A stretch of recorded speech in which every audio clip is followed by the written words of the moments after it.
those applications like the XP1000. We supply a divider that's cut down. Billet nut. Another Honda Talon. This happens to be a 1000R.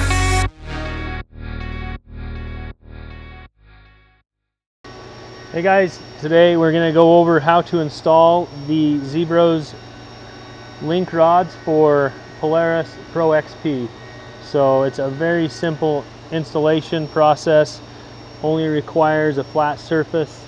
You don't have to have a jack or anything, and a 15mm socket and wrench.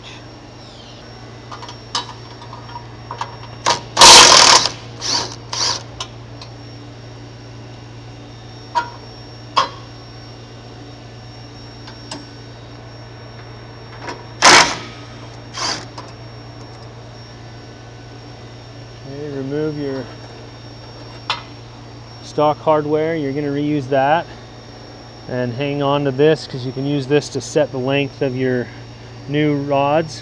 You can see they're going to show up just loose, so all the way in is going to be just a little bit short of where you want to be, so you can simply spin the middle rod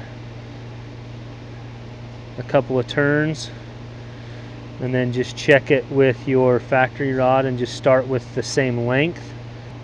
And they are right and left hand threads, so if it is on the car, when you loosen your jam nuts, you can just spin the center rod to change the length.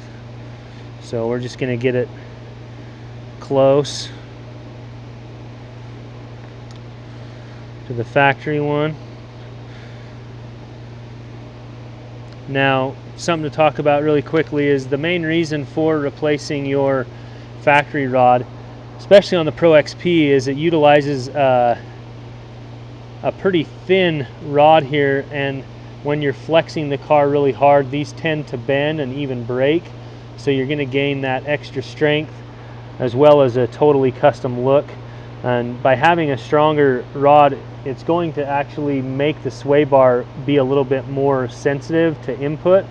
Some of our other models, and soon to be coming on this model, would be an adjustable sway bar, but having a more rigid, stronger, better looking link rod is a pretty big advantage with the stock sway bar even. So inside of your kit there's going to be some reducers. These go in the heim joints, so they're the same size, all 8 of them that you get in the kit, so it doesn't matter which one. But then you're just going to simply reinstall just the way it came off with your stock nut and bolt.